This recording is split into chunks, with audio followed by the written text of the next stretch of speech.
Assalamualaikum warahmatullahi wabarakatuh. Ada pepatah, tak kenal maka tak sayang. Kita bisa sayang apabila kenal siapakah Allah itu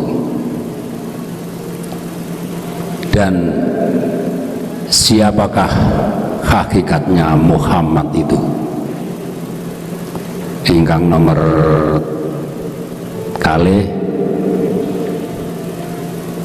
hakikatnya sholawat niku napa? Matur suwun Gus. Bila mana kita tidak kenal, tidak sayang. Pepatah pun leres, Pak. Siapakah Allah itu? Sampai buka di dalam surat Al-Isra ayat 1. Allah adalah nama. Kita sejak akil balik, bahkan sebelum akil balik, dididik di dalam agama Islam lewat syariat Rasulullah terkait nama Tuhan kita. Ya ayyuhal muslimun marabbuka. Siapa nama Tuhanmu? Jawabannya Allahu Rabbi. Ditegaskan di dalam surat Al-Fatihah ayat 1. Bismillah kelawan nyebut asmani Allah. Oke. Akhirnya kita dididik di tauhid, tidak ada Tuhan yang wajib disembah kecuali Allah. La ilaha illallah. Oke. Kita kenal pada waktu itu terhadap Tuhan kita masih sebatas nama.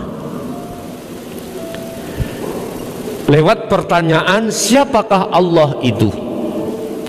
Sebab di mana ada nama pasti ada yang memiliki nama. Serban nama wujudnya ini. Mik nama wujudnya ini. Gelas nama wujudnya niki. Tutupe gelas padahal dadi siji, iku ya wujudnya beda. Inilah kalau kita membahas tentang sifat di antara sifat wajib Allah wahdaniyah, itu seperti itu. Ditegaskan di dalam surah Al-Isra ayat 1. Siapakah Allah itu? Yang memiliki nama Allah itu siapa? Subhana maha suci sopo alladzi. Alladzi bahasa Arab Quran ditulis alladzi, maknanya adalah zat. Basa Jawa urip, basa Indonesia hidup. Sampeyan sing biasa nak pondok ngono lho, biyen niku nek ketemu alladzi zat, lha ngoten nggih. Zat iku sing piye ya, ngoten. Asra kang nglakokake sapa alladzi bi abdihi kelawan kawulane alladzi, miturut tafsir muhakamah bi abdihi iki haknya ini dhamirnya Muhammad bin Abdillah. Lailan ing dalem waktu wengi, dialah hidup yang memperjalankan panjenengan sedaya dari rumah ke masjid ini. Terus nggone endi hidup iku? Lah ngoten nggih. Iki diterusaken cek ketemu ngoten lho. Al-Hadid Allah dawuh wal awwal wal akhiru wadh-dhahiru wal batin. Ringkese hidup iku ya di setiap masalah apa wae atau di akhir, karena hidup itu yang berperan, karena hidup itu yang berafal, karena hidup itu yang mendengarkan, yang melihat, yang berucap, yang bergerak.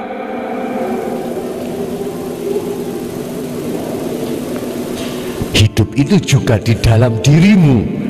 Akhirnya darah bisa berputar, napas bisa keluar masuk, jantung bisa berdenyut, paru-paru bisa memompa, begitu seterusnya Pak. Terus ngene iki aja dibayangno angen-angen ning akal wujude ya apa ya? Aja dhisik. Sampeyan kejebak ambek angen-angene nafsu kok nek ngono. Tidak hanya di dalam dirimu, juga di luar dirimu. Antara kula kali jenengan, di tengah-tengah ini Allah. Wujudi jare wong Jawa iki alam gung lewang. Karena kita melihat dengan mata dohir, akhirnya mengatakan gong lewang lewong. Coba lihat dengan ainul basiroh, justru sing tidak ada itu wujud kita Pak. Makhluk iki sing gak ono. Al-Hikam pasal 41 dibuka. Al-haqqu laisa bimahjubin. Allah iki yo gak iso kok tutupi dengan sesuatu apapun. Karena sesuatu selain Allah itu Adam boten Nabi Adam loh, ngain dal mim Adam, maknanya tidak ada. Wa innamal mahjubu anta, justru kitalah yang terhijabi. Mengapa kita terhijabi? Karena kita menganggap selain Allah itu wujud. Iki nek wis tutuk la ilaha illallah antara tek nyantol Pak ya. Sik iki mang kemunggahan titik aku. Wis gak apa-apa gawe pengalaman nggih. Wong iki takut Allah ngeten Pak. Allah tidak butuh tempat, tapi Allah di mana-mana dan tidak kemana-mana. Wa nahnu aqrabu ilaihi min hablil warid. Allah itu lebih dekat daripada urat nadi panjenengan. Terus apa kamu gak ero? Lah ngoten nggih. Iku persoalane kita masih terhijabi perkara selain Allah. Wis titik iku. Padha mbek ngene, mripatku gak bakal iso nontok kipas. Nek mripatku zahir iki ketutupan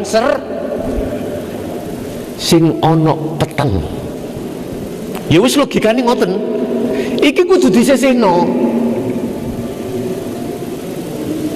Baru yang tampak, yang wujud itu bukan serban, tapi iku sing nyata. Ngoten mungkin dadi ngoten. Kalau kita bicara wujud tentang Allah, Al-Qur'an jawab laisa lahu kamislihi sayun, laisa kamislihi sayun. Tidak bisa kau bayangkan, kau serupakan dengan sesuatu apapun. Karena sesuatu apapun di mata Allah tidak ada. Bagaimana Anda bisa menyerupakan dengan sesuatu, wong sesuatu tidak ada? Mohon maaf, bagaimana sesuatu yang tidak ada termasuk diri kita itu bisa melihat sesuatu yang wujud? Berarti nanti yang melihat yang wujud itu yang wujud sendiri. Kemunggan. Sik mudun maneh, mudun. Pun. Anggapan angin berlalu, pun. Ini Pak ya. Di situ nanti ada tahapan kita bagaimana masuk di dalam kewujudan Allah. Pertama ada rasa. Wis ngene mohon Bu, jenengan ketika sholat situ etratno sik. Rasakno yakino ku iso ing ngadeg rukuk sujud lungguh iku sing gerakno Allah. Urip ning jero awak sampean kali kula, sebab tanpa hidup, tanpa Allah itu ndak iso raga ngadeg, raga rukuk sujud mboten saged. Wis tah yakino rasakno sik, sibukno ati merasakan disitulah nanti inilah cara permulaan sholat sing iso khosyiin di situ. Jajalalah engko. Tapi engko nek wis kadung nyantol, sampean wis gak keburu-buru nanti ngetutno alur nggih. Awak dhewe kan nek salat tak gopo Bu nggih. Gopo ndang mareni. Karena memang di dalam surat An-Nas dikatakan alladzina hum yuwaswisu fi sudurin nas minal jinnati wan nas. Ngoten nggih. Kita itu di dalam dada kita telah dibisiki oleh nafsu. Bisiki minal jin, dari jin, wan nas lan menungso. Enak-enak Allahu Akbar takbir. Kok eling ana kucing kok muni ngeong, eling iwake dendeng durung ditutup. Dibanterno apa gak salate? Wis kena bisikan awak dhewe. Iku wis biasa, Pak. Tapi nanti sampai nek cara tauhid makrifat sampean wis kuat, mboten delok meongi, delok sak jerone meongi ku sapa. Kul ajarkan Muhammad, kul huwa utawi hidup. Ya iki huwa utawi hidup yang tidak bisa kau gambarkan dengan sesuatu. Iku Allahu utawi jenenge Allah iku ahadun statuse esa. Esa itu ahad, ahad itu tunggal, tunggal itu tidak ada yang lain. Bener jasad iki duwe bojo 3 4, tapi roh tetap Allah tunggal. Bener jasad iki bercinta ambek anak istri, dunya brono krono kebutuhan jasad, tapi roh tetap bercinta dengan Allah. Ngoten lho niku.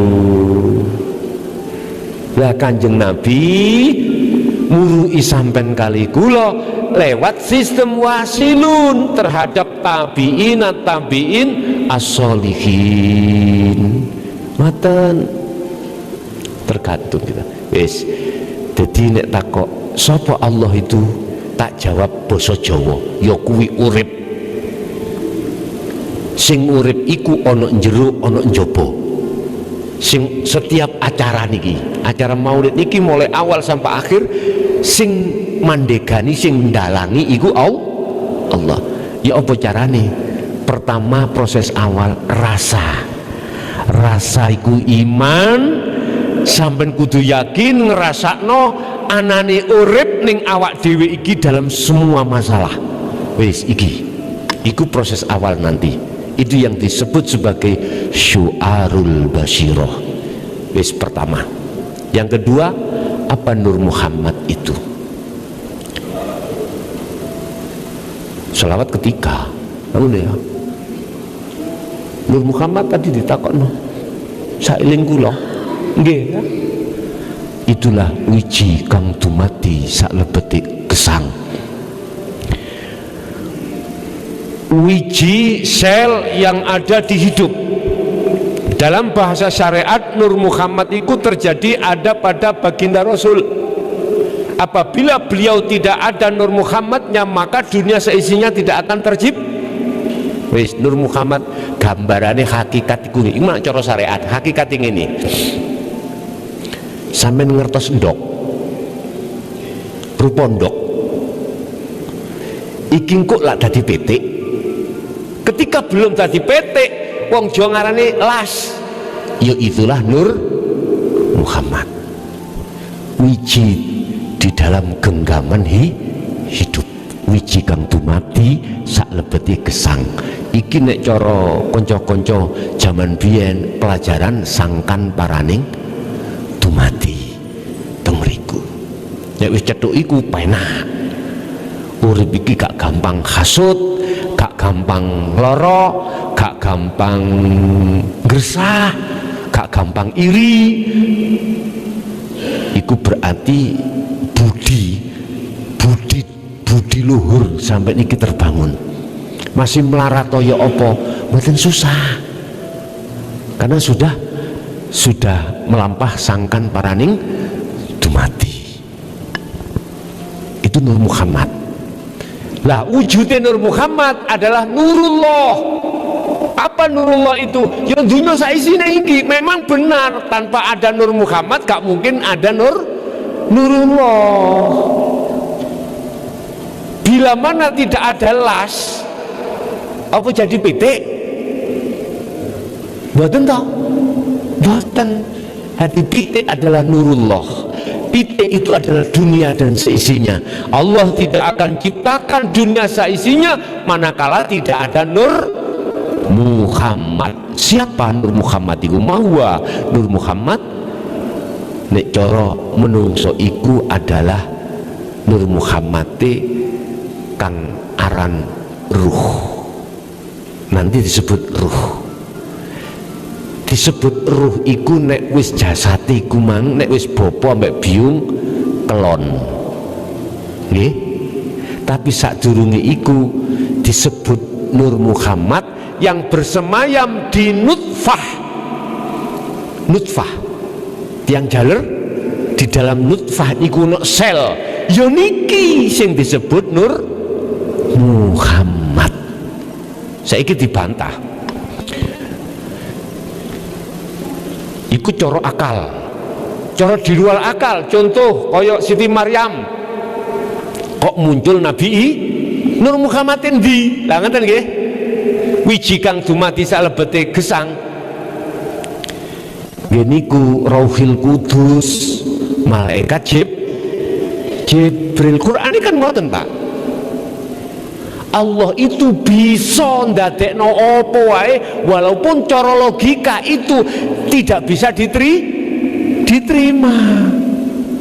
Saiki Nabi Yunus cara akal gara-gara mertobat zikir la ilaha illa anta gak masuk akal, isok metu teko wetenge iwa, gak mungkin cara akal.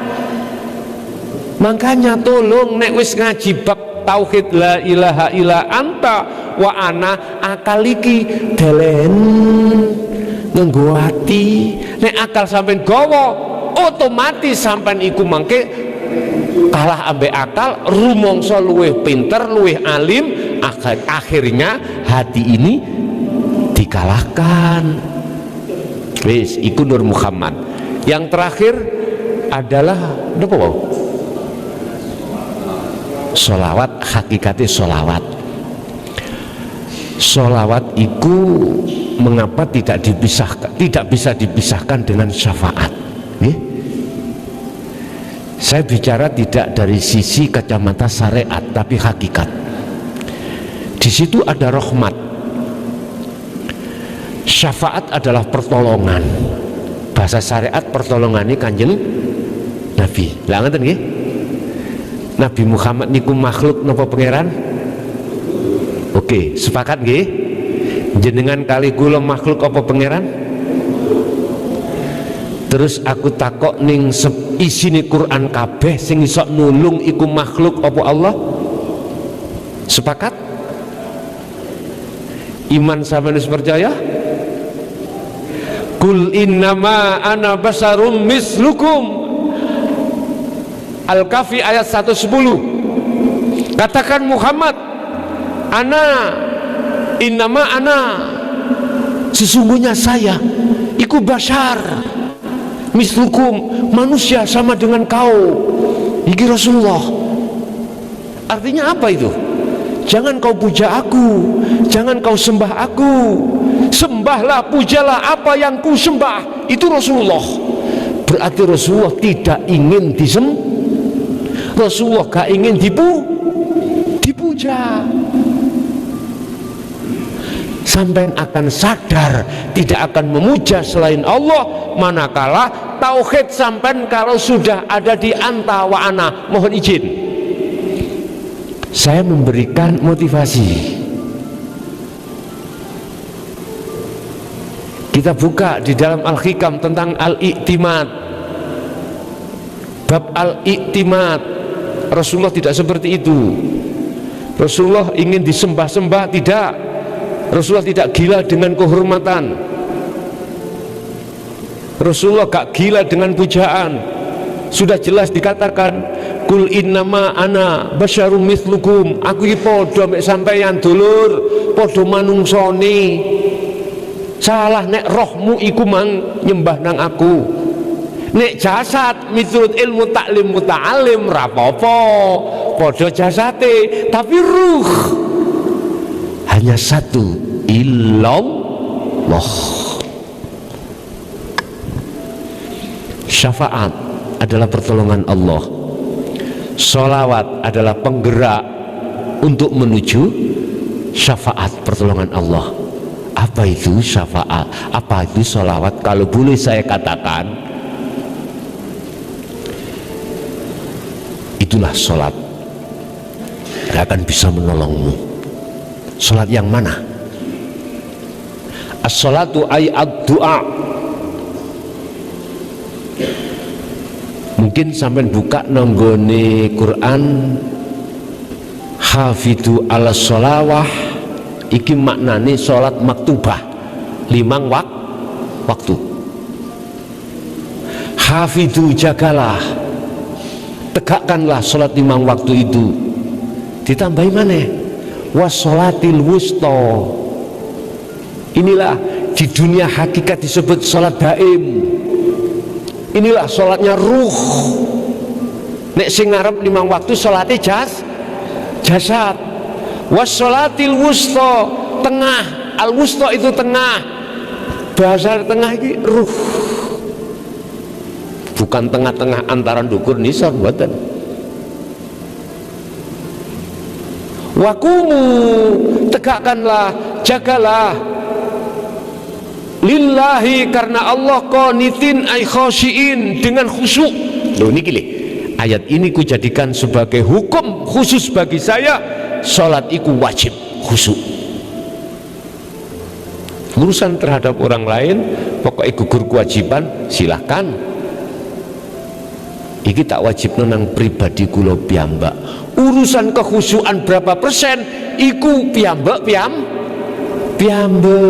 tarkibe khusyuk iku apa toh? Hati makrifat pada Allah. Bal yusyahiduna annal fa'ila wallahu ta'ala. Ketika sholat nek wis gak rumangsa dheweke sholat, itulah berarti dia khusyuk. Yang bergelora dalam dirinya kekhuduran Allah yang menjalankan, yang beraf'al tadi. Itu tanda diantaranya. Kalau toh sholawat itu adalah sholat yang bagaimana yang bisa menumbuhkan syafaat. Syafaat itu pertolongan. Kalau boleh saya katakan, itulah sholatnya ruh yang membawa sistem la ilaha illa anta wa ana baru mendapatkan syafaat. Tidak usah kita bicara besok di akhirat, di dunia sudah. Buktinya mana? Hati sampean tentrem, la khaufun alaihim walahum yahzanun. Di situ Pak. Tapi konteks saya kalau bicara sholawat secara syariat, beda maneh jawaban kula. Ya miturut pelajaran ini syariat. Ya apa iku? Sholawat iku wis macam-macam. Ada yang sallallahu ala Muhammad wasallam, ada yang sallallahu ala sayyidina Muhammad. Sapa wonge sing gelem bersolawat iki mongko besok mendapatkan rahmat syafaat dari Kanjeng Nabi. Nek diproses, Allah mengizinin Kanjeng Nabi untuk memberikan syafaat. Tapi kalau kita tarik dari kacamata hakikat, batal imanku nek ndelok makhluke, batal. Kudu ndelok sing duweni pertolongan syafaat itu hanyalah Allah. Syariatnya boleh ngomong Nabi Muhammad, ning hakikatnya nggak boleh. Paham nggih? Nggih.